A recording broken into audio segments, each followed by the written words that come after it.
날마다 쓰는 나의 신앙일기 TV 데일리 큐티 나무향기입니다. 오늘은 여호수아 6장 8절에서 14절을 묵상하겠습니다. 여호수아가 백성에게 이르기를 마침에 저장 7은 양강나팔 7을 잡고 여호와 앞에서 나아가며 나팔을 불고 여호와의 언약궤는 그 뒤를 따르며 그 무장한 자들은 나팔 부는 저장들 앞에서 행진하며 후군은 궤 뒤를 따르고 제사장들은 나팔을 불며 행진하더라. 여호수아가 백성에게 명령하여 이르되 너희는 외치지 말며 너희 음성을 들리게 하지 말며 너희 입에서 아무 말도 내지 말라.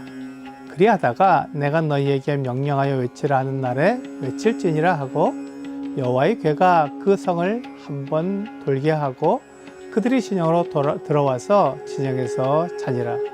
또 여호수아가 아침에 일찍 일어나니 제사장들이 여호와의 궤를 메고 제사장 7은 양강나팔 7을 잡고 여호와의 궤 앞에서 계속 행진하며 나팔을 불고 무장한 자들은 그 앞에 행진하며 후군은 여호와의 궤 뒤를 따르고 제사장들은 나팔을 불며 행진하니라.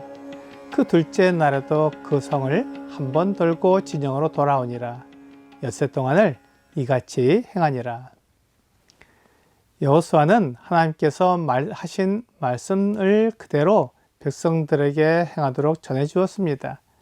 백성들은 여호수아가 명령한 대로 따라했고 그렇게 함으로 하나님의 말씀이 백성들에게서 이루어지게 되었습니다. 하나님의 말씀이 백성들에게서 이루어진 것은 하나님의 말씀을 그대로 전해줄 뿐만 아니라 그것을 어떻게 행해야 하는지 알려준 것이 큰 도움이 되었을 것입니다. 그래서 하나님의 말씀을 따를 때 내 생각이 아니라 하나님의 말씀을 알려주는 말씀을 전달자가 중요합니다.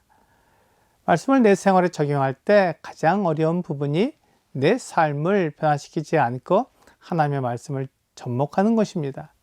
어떻게든 내가 살고 있는 방식을 변화시키지 않고 그대로 하나님의 말씀을 접목하려고 하다 보니 하나님의 말씀을 변형시킬 수밖에 없게 됩니다. 그것이 가장 어려운 부분입니다. 이렇게 변형된 하나님의 말씀이 계속되다 보면 원래 하신 말씀과 전혀 다른 삶을 살게 됩니다. 요한계시록 22장 18절과 19절은 내가 이 두루마리의 예언의 말씀을 듣는 모든 사람에게 증언하노니 만일 누구든지 이것들 외에 더하면 하나님이 이 두루마리에 기록된 재앙들을 그에게 더하실 것이요 만일 누구든지 이 두루마리의 예언의 말씀에서 제하여 버리면 하나님이 이 두루마리에 기록된 생명나무와 및 거룩한 성의 참여함을 제하여 버리시리라 라고 말씀하고 있습니다. 계시록의 말씀에 무엇을 더하든지 빼면 하나님께서 그에게 재앙을 더하시든지 복을 빼버리신다고 말씀하셨습니다. 그만큼 하나님의 말씀은 정확하고 변형이 없어야 합니다. 이와 마찬가지로 지금 여호수아를 통해 전해진 하나님의 말씀을 이스라엘 백성들이 그대로 행하려고 할 때 내 삶을 하나님의 말씀에 맞춰야 하며 하나님의 말씀이 기준이 되어야 합니다. 여호수아는 하나님의 말씀대로 전열을 정비했습니다. 저장 7은 양강나팔을 잡고 여호와 앞에서 나아가며 나팔을 불라고 했습니다. 여기에 여호와 앞에서라고 말한 것은 언약궤 앞에서 나아가는 것을 말하고 있습니다. 언약궤와 여호와가 동일시되고 있는 것입니다. 언약궤는 하나님의 현현입니다. 언약궤가 이스라엘 백성들 가운데 있는 것은 곧 하나님께서 이스라엘 백성들과 함께 한다는 뜻입니다. 하나님은 영이시기 때문에 우주 어느 곳에든지 충만하게 거하십니다. 하지만 하나님을 거절하고 죄 가운데 거하는 사람들 가운데 거하실 수 없습니다. 하나님은 거룩하시고 완전하기 때문에 죄를 짓고 있는 사람들 가운데 거하실 수 없습니다. 그래서 사람들은 하나님 없이 살고 있습니다. 그들이 죄를 짓고 있기 때문에 하나님께서 그들과 함께 하실 수 없습니다. 하지만 사람들은 하나님께서 그들에게 임하지 않는다고 말하면서 하나님의 탓으로 돌립니다. 하나님은 이스라엘과 함께 하시겠다고 약속하셨습니다. 그래서 하나님의 임재를 나타내는 언약궤를 만들게 하셨고 그 언약궤를 통해 하나님이 이스라엘 백성들과 함께 하시는 것을 나타내 주셨습니다.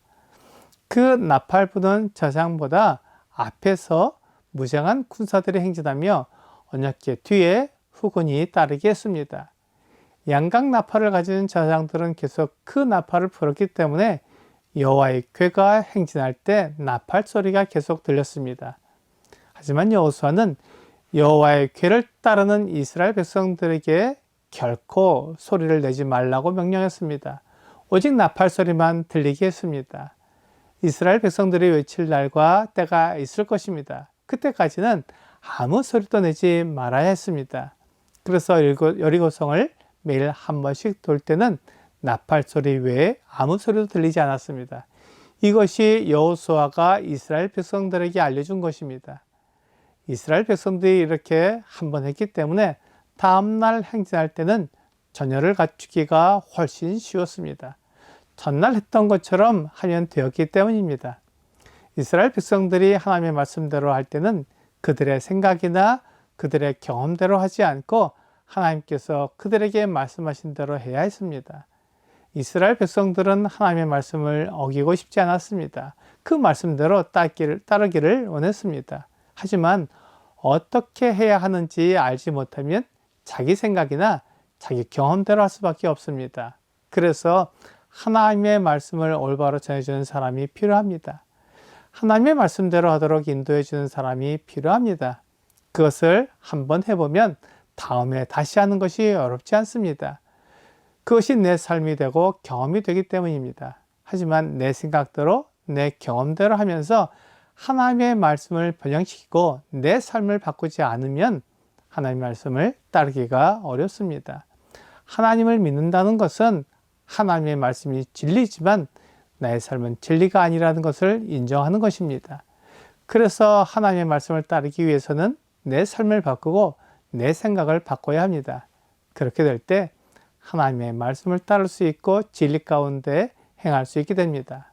이것이 우리의 믿음입니다. 오늘의 적용 질문을 보겠습니다.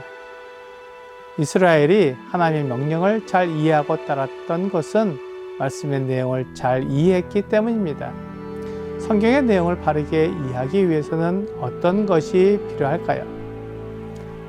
하나님의 말씀을 올바르게 이해하고 따르기 위해서는 하나님의 말씀이 무엇을 말하고 있는지 정확한 이해가 필요합니다.